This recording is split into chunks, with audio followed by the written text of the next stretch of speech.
Welcome back, everyone, to another deep dive with us. Yeah, it's great to be back. And today we're Absolutely. going south of the border Taking a little trip south. to Mexico. We're not going to need our passports for this one, though. No plane tickets. No, we are diving into a speech transcript. Yeah. All about a brand new train project happening in Mexico. And this isn't just like any train project. This Right. is something that the Mexican government is framing as almost revolutionary. Okay.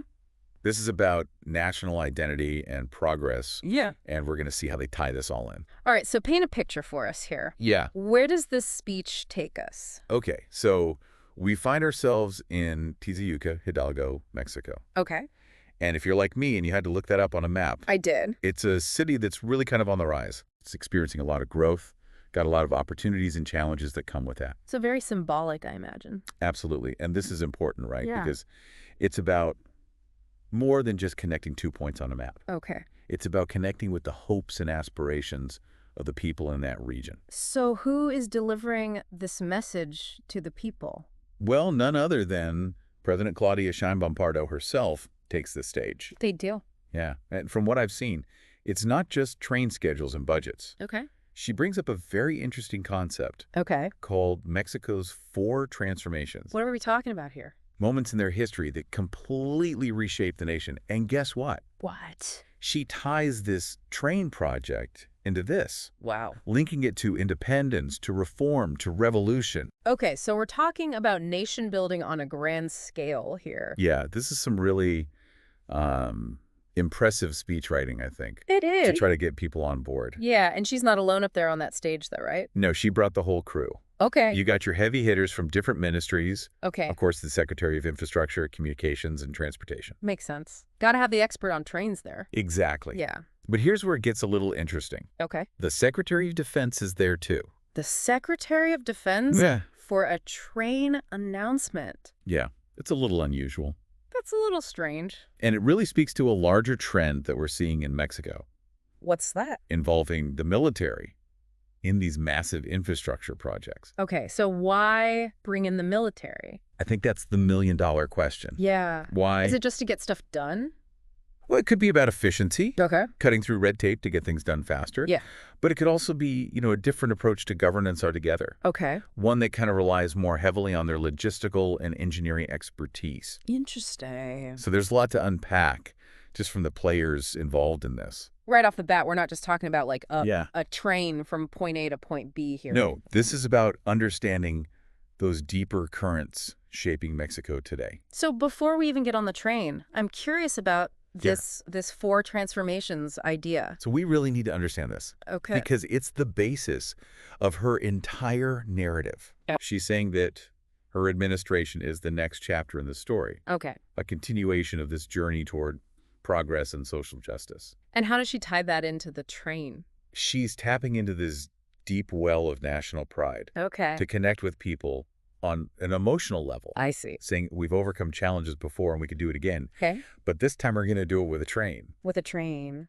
But it's also framing her agenda as destiny. Okay. It's not just progress. It is destiny. So she's positioning herself as heir to this powerful legacy. It's a bold claim.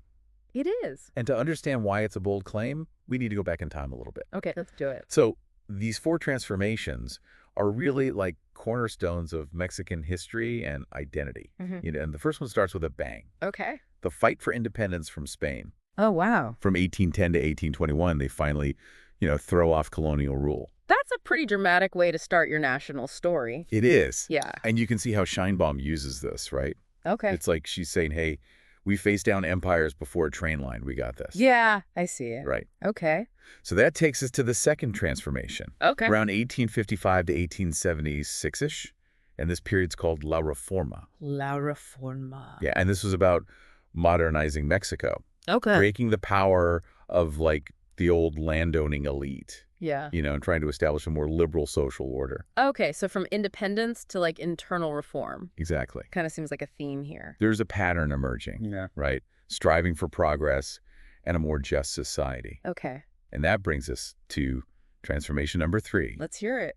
The Mexican Revolution. Okay, big one. Yeah, this was a tumultuous period from 1910 to 1920. Wow. And it was a fight against dictatorship, against social inequality, and for things like land reform. So it's like the themes of La Reforma, but like Yeah. amplified? Amplified tenfold. Okay. And tons of upheaval, of course, right? Yeah. But, it resulted in a lot of change. So each of these transformations, it seems like, moved Mexico closer to those ideals. That's exactly what President Sheinbaum wants to emphasize. Oh, okay. It's not just events, it's turning points in their history. Okay. Moments that redefined who they are as a nation. And that brings us to her on this stage, framing this as the fourth transformation. The fourth one. Bold. It is a bold statement to make. It is. But to really understand how this train fits into this grand narrative, we got to look at the specifics. Okay, so where does this train actually go? Well, it all starts in a place that I'm sure evokes a lot of, history for the Mexican people. Okay. The Buena Vista Station in Mexico City. Oh, wow. So it's really starting in the heart of the nation. Exactly. It's a hub. Yeah. It's seen a lot of history. Okay. So it's not just a random starting point, I don't think. A very deliberate choice. Yeah. Okay, what's next? Well, next up is a stop that might raise a few eyebrows. Oh, really? The Felipe Angeles International Airport. Why is that going to ruffle some feathers?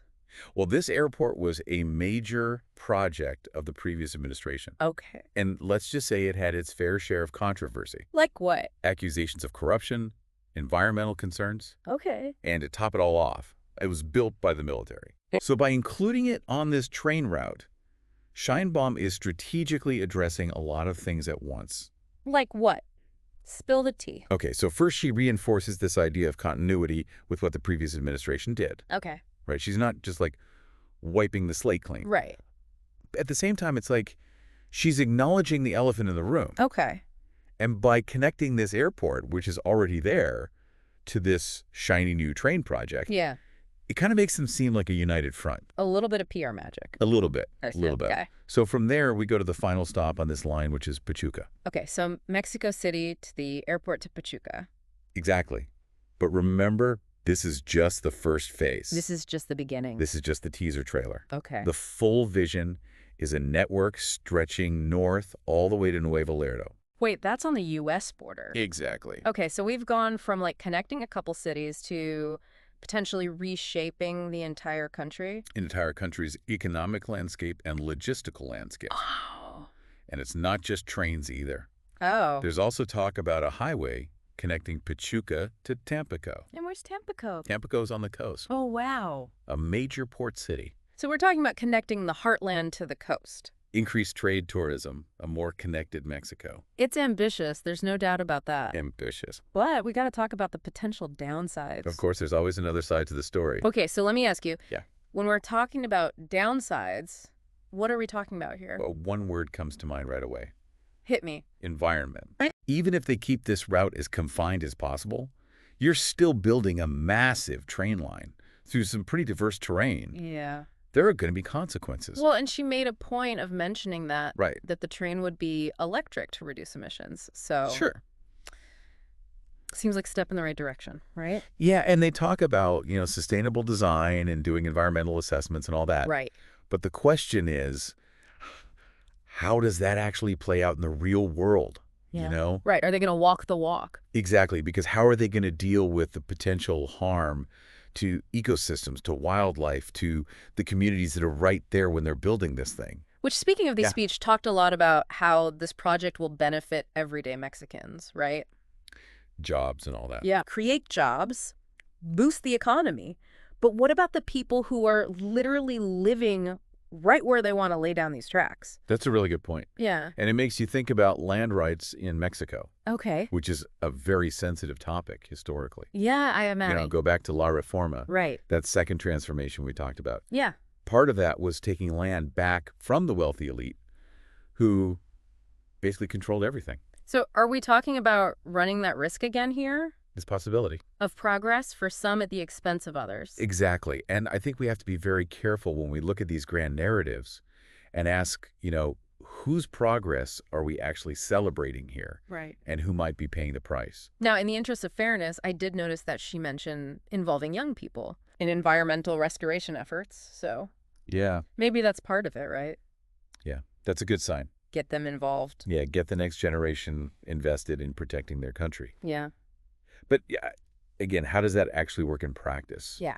You know, what do those partnerships really look like? Are Right. they actually listening to these communities, or is it just for show? Right. Good PR move. Exactly. And that's why it's so important for people to be able to follow the money. Oh, You it's know, transparency. transparency is key. Yeah. See how decisions are being made and hold the people in charge accountable. Yeah. You need a free press for that. You need people keeping an eye on things. You need a vigilant citizenry, right? Yeah. Because these big ideas are important, but they have to serve the people they're supposed to be helping. Okay, so we're coming to the end of our deep dive here. Yeah. What's the takeaway for our listeners? What should they be paying attention to as this project unfolds? So I would say this. Watch how the Mexican government handles those environmental and social concerns we've been talking about. Okay. Pay attention to how they're interacting with these local communities, how transparent they're being with the project's budget and timeline. Follow the money. Exactly. And most importantly, look beyond the official narrative. So don't just take their word for it. Exactly. See how this is actually impacting the lives of everyday people. Because at the end of the day, the success of this fourth transformation or this train or President Sheinbaum's vision, it's not going to be measured by speeches. No. It's going to be measured by the lives that are changed. Well said. You know, this whole thing, this train line, this fourth transformation, it's a journey. It is. That's just beginning. Yeah. And it's as much about the destination as it is about, how they get there. The journey. Yeah. Well, folks, there you have it. Another deep dive in the books. Always a pleasure. Thanks for joining us. And until next time, keep asking those tough questions.